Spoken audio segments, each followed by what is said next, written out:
बिस्मिल्लाहिर्रहमानिर्रहीम। खातिन हज़रात अस्सलाम वालेकुम। कुछ तो हमारे अपने मसाइल ही काफ़ी थे और ऊपर से अब हमारे हमसाया ममालिक में भी इतने शदीद मसाइल हो गए हैं जिनका हम पर असर बहुत तेज़ी से आना शुरू हो गया है। पहला असर तो अफ़गानिस्तान के साथ बॉर्डर के क्लोजर के नतीजे में जो करोड़ों डॉलर की हर महीने तिजारत होती थी, जिसका तमाम का तमाम जो बैलेंस था वो हमारे हक़ में था, हम ज़्यादा एक्सपोर्ट करते थे अफ़गानिस्तान को, वो अब नहीं होगा, जिसके नतीजे में ख़ास तौर पर खैबर पख्तूनख्वा की इकॉनमी बहुत बुरी तरह से मुतासिर होगी। वहाँ गुर्बत में बहुत ज़्यादा इजाफा होगा।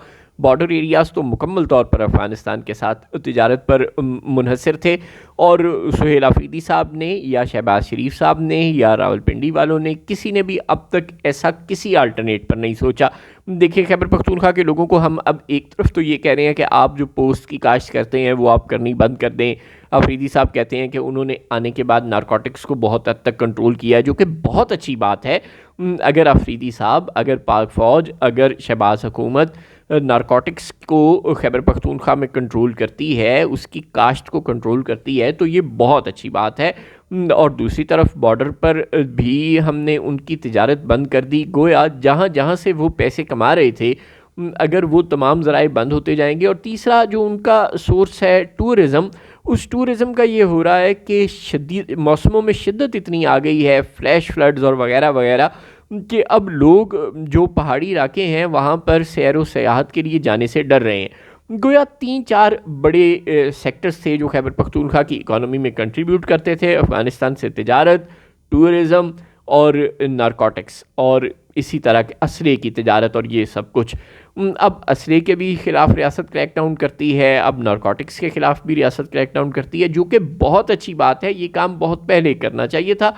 ये क्रैकडाउन बहुत अच्छा है। इस पर सरकार को जितना भी अप्रिशिएट किया जाए इस क्रैकडाउन पर, वो कम है। बिल्कुल सरकार को ये क्रैकडाउन करना चाहिए, बिल्कुल नारकोटिक्स को ख़त्म करना चाहिए। पाकिस्तान के बच्चों के मुस्तकबिल को अगर हम बचाना चाहते हैं, अगर हम दुनिया के बच्चों के मुस्तकबिल को बचाना चाहते हैं, तो हमें इस लानत का बिल्कुल ख़ात्मा करना चाहिए। नारकोटिक्स को वाइप आउट करना बिल्कुल इंडिस्पेंसिबल है, ये बहुत ज़रूरी है। नारकोटिक्स को हर सूरत वाइप आउट किया जाना चाहिए, असलहे को नहीं फैलने देना चाहिए। जैसे कि अफरीदी साहब कहते हैं कि हम सालों से बेबंदूक पढ़ा रहे थे, लेकिन हम बेबंदूक नहीं पढ़ाएंगे, काफ कलम पढ़ाएंगे। ये बहुत अच्छी पॉलिसी है, ऐसा ही करना चाहिए। जो बॉर्डर बंद है, जो नारकोटिक्स की और जो असले की स्मगलिंग और ये सारे मामलात हैं, और ज़ाहिर नॉन कस्टम पेड गाड़ियों की स्मगलिंग, ये सब कुछ अगर कंट्रोल होता है तो फिर उसके नतीजे में जो इकॉनमी सफ़र करेगी, चाहे वो ब्लैक इकॉनमी थी, चाहे वो वाइट इकॉनमी थी, तो अल्टरनेट तो आवाम को देना। आवाम को जब तक आप अल्टरनेट सोर्स ऑफ इनकम नहीं देंगे, तो फिर क्या होगा? फिर क्राइम्स बढ़ेंगे। फिर क्या होगा? फिर जब लोगों को हक हलाल की रोज़ी कमाने का ज़रिया नहीं मिलेगा, तो वो गलत तरफ काम करेंगे, चोरी, डाके और इस तरह के मामलात बढ़ेंगे। चुनांचे क्राइम कंट्रोल करने का बेहतरीन तरीका ये होता है कि आप लोगों को दुरुस्त तरीके से अपनी रोज़गार कमाने के मौके फराहम करें। क्या खैबर पख्तूनख्वा में सुहेल आफरीदी हुकूमत, वफाकी हुकूमत और रावलपिंडी की सरकार मिलकर या अकेले अकेले कोई ऐसा काम कर रही है जिससे आवाम को कोई अल्टरनेट सोर्स ऑफ इनकम मिल सके? इसका जवाब बदकिस्मती से ना में है। बलूचिस्तान में ईरान में जो मसले बढ़ रहे हैं, जो कशीदगी बढ़ रही है और बहुत तेज़ी से बढ़ रही है, सुबह दोपहर शाम के हिसाब से बढ़ रही है। पहले ताजर निकले थे, फिर उनको ट्रांसपोर्टर्स ने ज्वाइन कर लिया, फिर उनको स्टूडेंट्स ने ज्वाइन कर लिया, फिर उनको सिविल सोसाइटी ने ज्वाइन कर लिया। पहले एक शहर था, फिर 2 शहर हुए और अब 100 शहरों के करीब, यानी कि तकरीबन पूरे मुल्क में एक से दूसरे सिरे तक ये मुजाहरे बढ़ते चले जा रहे हैं। अवाम में गुस्सा बढ़ता चला जा रहा है।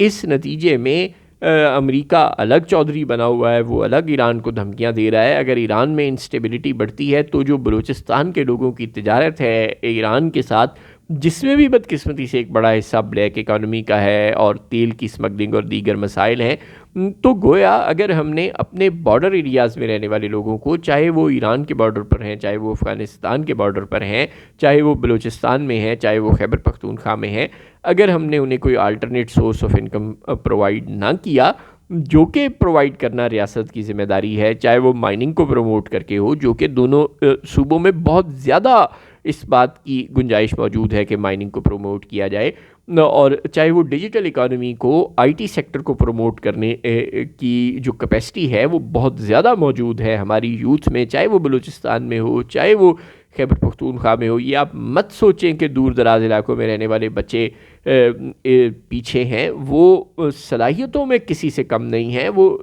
जो तालीम है, जो कन्वेंशनल एजुकेशन है, उसमें पीछे हो सकते हैं, लेकिन वो सलाहियतों में किसी में से पीछे नहीं है।